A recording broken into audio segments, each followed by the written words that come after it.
Buenos dias from BA. This is a Rorschach Spain update from the 20th of November 2025, a quick summary of what's going down in Spain.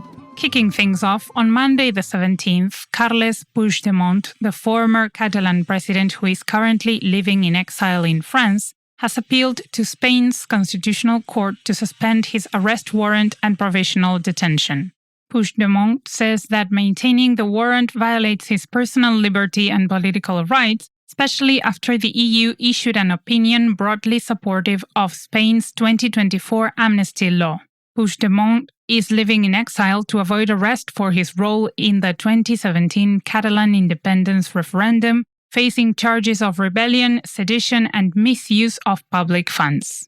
The appeal comes shortly after Junts, his party, distanced itself from Spanish President Pedro Sánchez. Judge Pablo Llanera continues to uphold the Supreme Court's active warrant pending EU proceedings.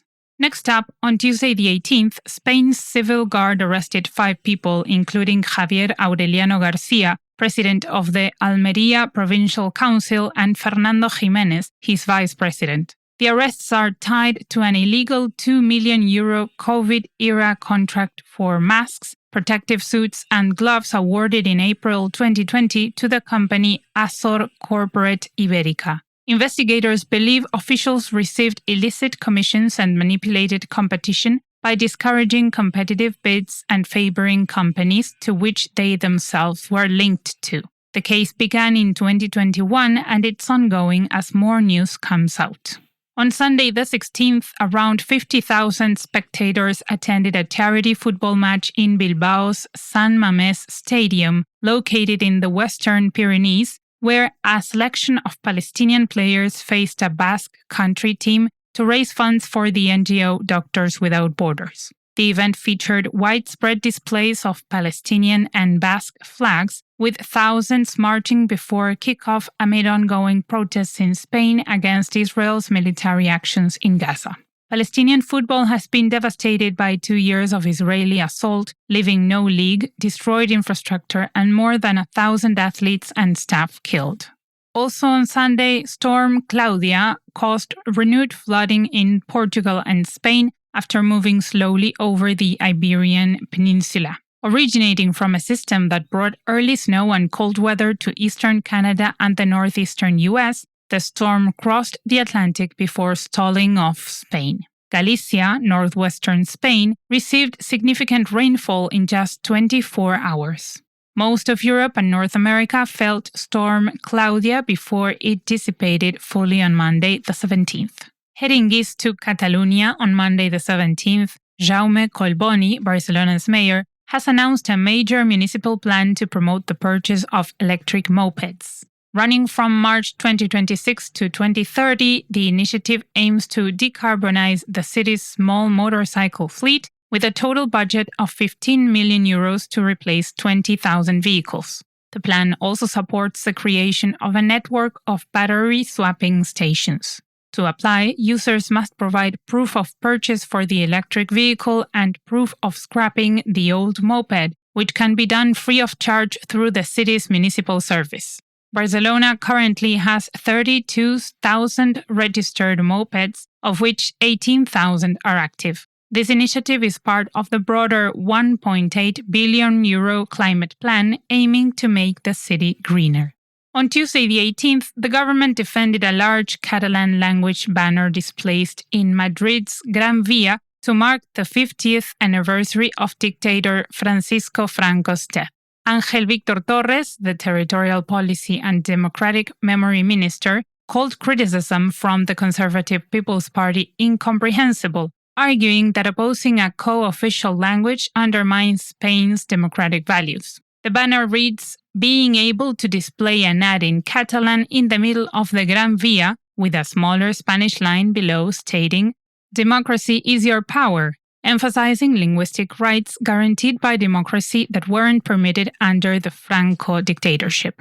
Apparently, Madrid is spending more than ever on sports. According to a recent article by news outlet El País, released on Tuesday the 18th, The regional government, led by President Isabel Díaz Ayuso, has spent over 7 million euros sponsoring major sporting events. From NFL games at the Bernabeu to La Vuelta, paddle tournaments, bodybuilding competitions, new disciplines like high rocks and pickleball, and the Laureus Awards, the city is putting on a huge display of sporting excellence. The most expensive was the NFL match, funded with 1.5 million euros. While officials argue that these investments attract tourism and boost Madrid's global image, oppositional parties, including Más Madrid and the PSOE, have accused Ayuso of using public money to promote herself rather than focus on local problems like transport and living costs.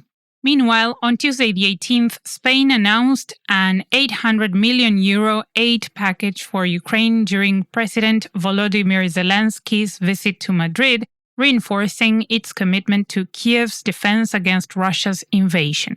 President Pedro Sánchez said €300 million will go toward defense equipment under Spain's long-term security pact with Ukraine, part of a 10-year agreement signed in 2024.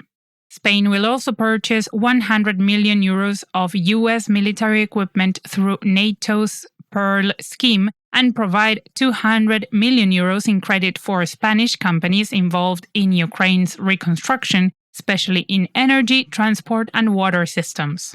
The remaining €200 million will be left in reserves to be divided later. In Blooper EU News on Monday the 17th, news outlet Politico reported that an ongoing EU debate over banning terms like burger for plant-based products could unintentionally affect the seafood industry in Spain and other EU countries. Under the proposed rules, words such as steak or burger would be restricted to meat products only. In Spanish, steak can be translated as filete, a term widely used for fish cuts like filete de lubina, sea bass fillet. Europech, the EU Seafood Trade Association, supports the principle of restricting meat-associated terms for plant-based foods, but warns that the legislation could create confusion for fish labeling. They urge negotiators to ensure linguistic clarity across all EU languages so that traditional seafood packaging is not inadvertently affected. Back on the peninsula, in Andalusia, on Saturday the 16th, the town of Algarrobo in Málaga province honored the late German agricultural researcher Dieter Wienberg by naming his children adoptive citizens in recognition of his pioneering work in modernizing agriculture on the Costa del Sol. Wienberg, who died in December 2023 at 94, introduced avocado, mango, hybrid tomatoes, and strawberries for large-scale European production, creating a sector now worth over €1 billion annually. His work also promoted Spanish-German scientific collaboration, including the purchase and development of the La Mayora experimental station, which became an international center of excellence. In education, on Saturday the 15th, media outlet El País reported that Spain's public secondary schools offer far fewer in-school remedial classes than other developed countries, leaving many students reliant on private paid tutoring. According to the report, only 40% of Spanish secondary schools provide catch-up classes, compared with over 90% in countries like South Korea and the UK. Experts say this gap hinders academic performance, especially for students from less wealthy families. According to reports across the country, students who access free remedial lessons in their own schools benefit both academically and socially, but unfortunately, the offering just isn't enough. Programs that are available often only cover the first 2 years of secondary education and serve a small fraction of students, typically 5% per school.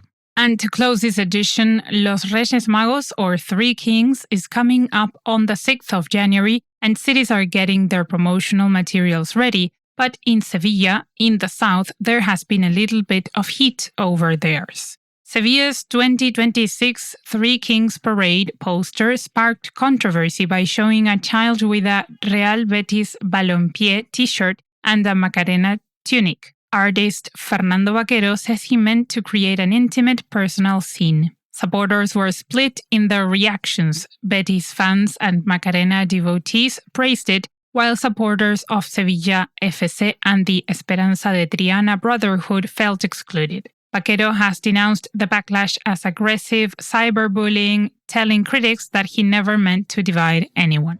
And that's it for this week. Thank you for joining us. Don't go yet, you'll like what's next. The first 5 people who send us an email at info@rorschach.com saying t-shirt and the Spain update will get a free t-shirt. You'd better hurry. Hasta la próxima!